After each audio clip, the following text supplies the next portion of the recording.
Bienvenue à tous. Aujourd'hui, vendredi 7 mai 2021, je mets en ligne la première vidéo d'une série qui sera consacrée aux béatitudes. C'est le texte que nous trouvons dans le chapitre 5 de l'Évangile selon Matthieu.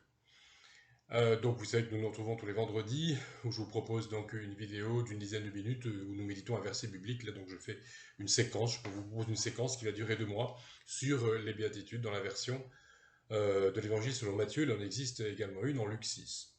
Peut-être que cette version en Luc 6, nous la verrons cet été. Si j'ai des retours favorables, effectivement, comme quoi vous aurez aimé déjà cette première série sur Matthieu. Alors, pourquoi choisir les béatitudes? C'est un texte très fort, un texte très puissant spirituellement, me semble-t-il, déjà dans ce que Jésus dit dans ce texte, dans ces versets. Mais le texte des béatitudes aussi présente un grand intérêt du fait du moment que Jésus a choisi pour donner cet enseignement. Les béatitudes, c'est le début du sermon sur la montagne, et c'est aussi le début des enseignements de Jésus. Il est vraiment dit au verset 1, Jésus ouvrit la bouche et se mit à les enseigner. Alors on peut interpréter cette parole comme étant une introduction aux béatitudes, voire à tout le sermon sur la montagne qui dure 3 chapitres, donc Matthieu 5, 6, 7, mais on pourrait presque y voir finalement le fait que Jésus a ouvert la bouche pour commencer à enseigner pendant les 3 ans ou 3 ans et demi qu'a duré son ministère terrestre. Alors, Jésus inaugure son ministère terrestre et ses enseignements avec les béatitudes, ce qui donne à ce texte une valeur extrêmement importante, une valeur de charte, quelque part. C'est effectivement l'introduction à ses enseignements. Et le verset 3 de Matthieu 5, donc la première des 8 béatitudes, est tout de même, je le crois, particulièrement fondamentale parce qu'elle est vraiment le début du début du début. C'est le début des béatitudes qui représente le début du sermon sur la montagne, qui est le début du ministère verbal de Jésus. Donc je pense que il est intéressant vraiment de voir ce texte du sermon sur la montagne, des béatitudes et de la première béatitude de près. C'est tout à fait intéressant et c'est d'une grande richesse spirituelle. C'est pourquoi je pense que je vais un petit peu déborder des 10 minutes traditionnelles, je dirais, pour cette série hebdomadaire. Alors, pour continuer un peu dans une présentation générale des béatitudes, je précise quand même qu'à chaque fois Jésus prononce le mot heureux, et ensuite avec une contrepartie. Heureux dans le texte grec, c'est makarioi. C'est pour ça que alors la raison pour laquelle certaines versions françaises proposent le mot bienheureux, c'est qu'il s'agit dans ce mot makarioi d'un bonheur religieux et spirituel. C'est un terme qui est employé à la spiritualité païenne, ça peut surprendre, mais le texte est en grec et la langue grecque était profondément imprégnée de la spiritualité de l'époque. Et les auteurs du Nouveau Testament et Jésus s'en servent largement. Donc ne soyons pas choqués par ça, en tout cas, makarioi, c'est un terme que les païens utilisaient pour parler du bonheur des dieux dans l'Olympe. Donc il y a du bonheur et également d'une notion de perfection, d'avoir atteint une certaine paix et le bonheur suprême. Donc c'est ce texte nous parvient en grec, avec ce mot makarioi, sans doute, alors je n'aime pas trop faire, ou c'est très rare que je fasse de la rétro-traduction, que j'essaye de deviner ce que Jésus a peut-être dit en araméen. Jésus parlait aussi manifestement en grec à son auditoire quand il parlait à des non-judéens et à des non-israélites. Parce que c'était la langue dans laquelle on communiquait avec les autres peuples, et on voit souvent Jésus parler avec des Romains, alors il leur parlait sans doute pas en latin mais en grec, et on le voit aussi souvent parler avec des personnes de diverses nationalités. Donc Jésus parlait certainement grec, mais s'il a donné les béatitudes en araméen, il a très certainement utilisé le mot ashrei, qui signifie ils avancent, ils sont en avant, et ensuite de ça, il décline cette béatitude avec 8 paroles, donc que nous allons décliner nous aussi pendant cette série.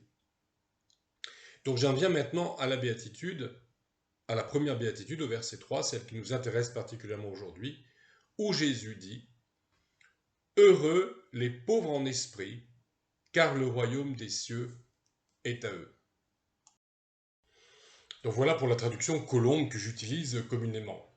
On pourrait traduire plus littéralement donc par bienheureux, si on veut insister sur ce côté spirituel du bonheur promis ici. Bienheureux les pauvres en l'esprit. Il y a un article en grec. Alors, il y a beaucoup de mots ici à redéfinir. Le bonheur, la pauvreté, l'esprit, le royaume, les cieux et eux. Bienheureux les pauvres en esprit, ou bienheureux les pauvres en l'esprit, car le royaume des cieux est à eux. Donc pour le bonheur, j'ai déjà expliqué un petit peu le contexte. Et les pauvres, c'est un terme qui à l'époque de Jésus avait une signification sociologique certainement différente de ce qu'elle a aujourd'hui. En tout cas, je suis français, je parle en France, dans une société d'opulence, dans un village où il n'y a pas de mendicité, dans un contexte où je ne vois pas ça. Je l'ai vu dans d'autres contextes. Et certainement que certains de mes auditeurs qui regardent cette vidéo sous d'autres cieux voient la mendicité beaucoup plus fréquemment, ne serait-ce que ceux qui habitent à 1 heure de route de chez moi, à Grenoble ou à Lyon.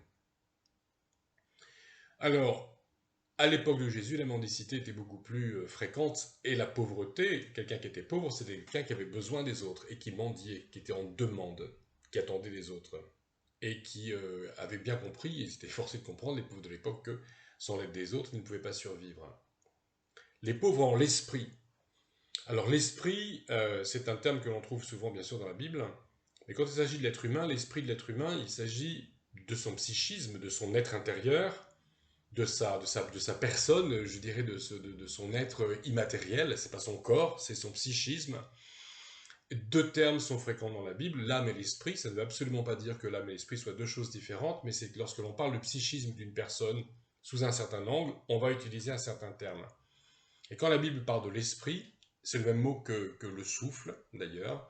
Quand on parle de l'esprit d'une personne, il s'agit de cette capacité qu'a l'âme à chercher Dieu et éventuellement à le trouver. Alors quand on parle de l'âme, il s'agit plus des émotions et de l'intellect. Mais tout ça, c'est en réalité la même entité, la même personne et la même réalité. L'âme humaine, l'esprit humain, c'est la même chose vue sous des angles différents.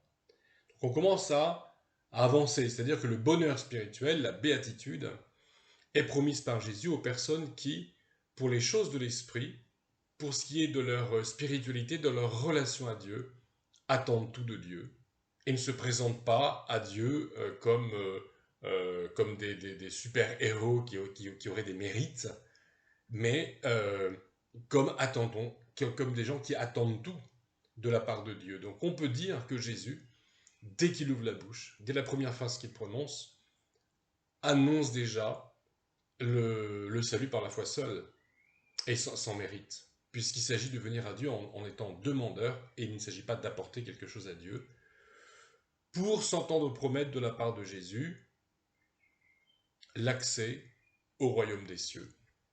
Alors le royaume des cieux, vaste sujet. Le terme grec peut être traduit selon le contexte par effectivement royaume comme étant un territoire, règne comme étant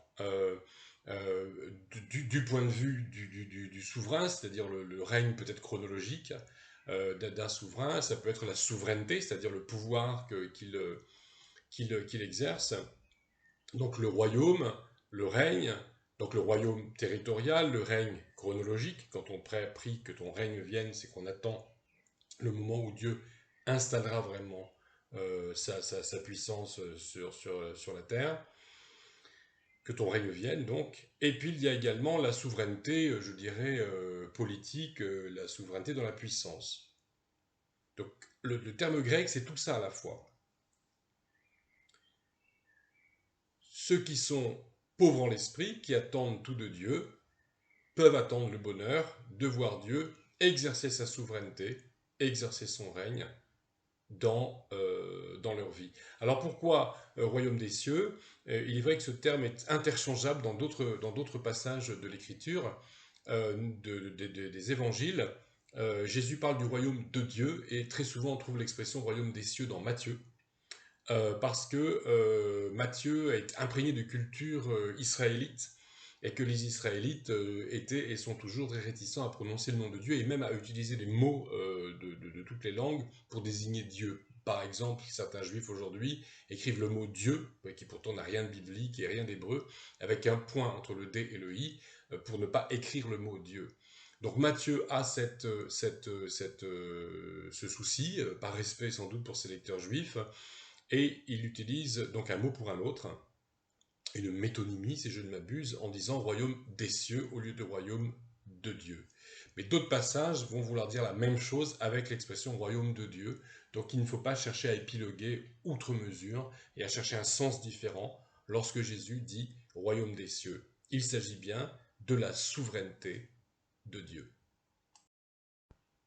Et dans la version de Luc, quand Luc, comme le fait Matthieu, quand Luc nous livre les béatitudes, il dit, alors pour cette première béatitude, heureux vous les pauvres, car le royaume de Dieu est à vous. Donc on voit qu'entre le royaume des cieux et le royaume de Dieu, il n'est pas question de faire une différence. Cette humilité, cette pauvreté spirituelle, le fait de reconnaître que nous devons tout à Dieu et que nous devons tout attendre de Dieu, va aussi évidemment donner lieu à une humilité et à de la modestie vis-à-vis des autres. Si on sait qu'on attend tout de Dieu, on ne va pas non plus bomber le torse devant notre prochain. Donc ces pauvres en esprit sont aussi des gens humbles dans leurs relations humaines. Et cette humilité, il ne faut pas se tromper. Il ne s'agit pas non plus de dire que l'humilité, c'est forcément le fait de se soumettre à n'importe qui et même à toutes les autorités qui se présentent et qui sont illégitimes. Et il ne s'agit pas non plus de s'écraser, il ne s'agit pas non plus de montrer une fausse humilité, de mentir sur soi pour toujours se rabaisser. Il y a des gens qui font ça. Et il y a une forme aussi parfois, notamment chez les croyants, et notamment chez les chrétiens, une tendance à toujours vouloir minimiser ce qu'on fait, histoire de montrer à quel point on est humble. Et là-dessus, il faut faire extrêmement attention. Être humble, ce n'est pas s'écraser et ce n'est pas s'humilier.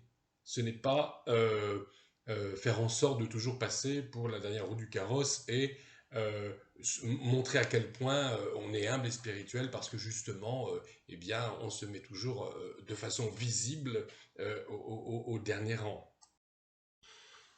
Donc la fausse modestie, c'est une forme particulièrement perverse d'orgueil dans la mesure où c'est de l'orgueil qui veut se faire passer pour de la modestie, ce qui est quand même un comble. Et c'est Montaigne qui a écrit cette phrase que j'aime bien, dire de soi moins qu'il y en a n'est pas modestie, mais sottise. C'est encore gentil de la part de Montaigne, je pense. Voilà.